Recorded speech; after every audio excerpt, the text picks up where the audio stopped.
안녕하세요. 26년 5월 9일 다주택자 양도세 유예 종료 꼭 알아야 될 사항 알려드릴게요. 26년 5월 9일 다주택자를 둘러싼 부동산 세제에서 매우 중요한 기준점이 됩니다. 정부가 지난 몇 년간 시행해온 다주택자 양도소득세 중과 유예가 예정대로 종료되기 때문입니다. 이 변화는 부동산 시장과 세금, 거래 전략 모두에게 큰 영향을 줍니다. 지금부터 무주택자, 1주택자, 다주택자, 투자자 모두가 알아야 할 핵심 내용을 쉽고 빠르게 정리해 드릴게요. 양도세 중과유예란 무엇인가? 보통 다주택자가 집을 팔 때는 기본 양도소득세에 중과세율이 더해집니다.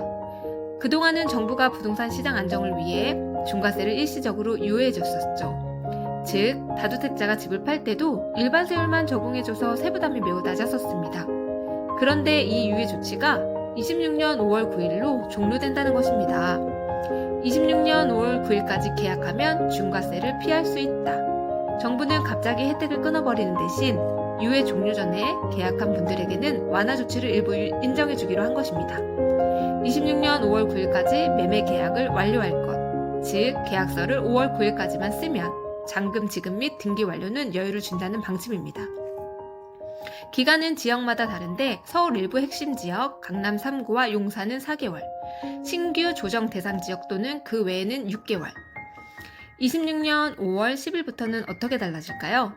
기존에는 양도세는 6에서 45% 기본 세율이었고 장기 보유 특별공제라고 해서 3년 이상 보유 시에 양도 차익을 최대 30%까지 절세해 주었습니다. 그런데 26년 5월 10일부터는 다주택자는 양도소득세를 계산할 때 기본 세율에다가 중과세율이 반드시 적용됩니다.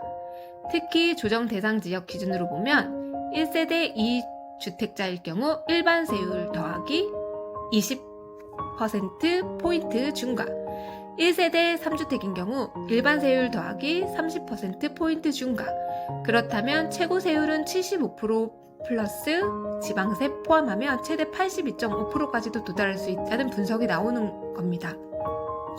임차인이 있는 집은 실거주 의무를 유예해 주는데요. 양도세 유예 종료와 함께 정부는 보완책을 마련했습니다. 예를 들어 임차인이 거주 중인 집의 경우 세금 유예는 5월 9일까지 계약한 경우 인정되지만 실거주 의무는 임차계약 종료 때까지 유예해 주는 방침을 검토 중이라고 합니다. 그렇다면 우리가 꼭 기억해야 할 것은 26년 5월 9일까지 매매 계약을 완료할 것, 세입자가 있는 경우 세입자 만료까지 거주 의무는 유예된다는 것입니다. 26년 5월 9일 디데이, 다주택자에게는 세금 부담이 커지는 분기점으로 매매 전략을 미리 재정비해야 할 시기입니다. 매매하는 방법도 있지만 보유하는 방법을 선택하기도 하지만 각종 보유세, 재산세를 생각하면 이 방법도 쉬운 문제는 아니라 지금부터 다주택자분들은 포지션을 어떻게 해야 될지, 또한 집을 매수하려는 분들은 이 정책을 인지하고 시장 분위기를 잘 살펴보는 것을 추천드립니다.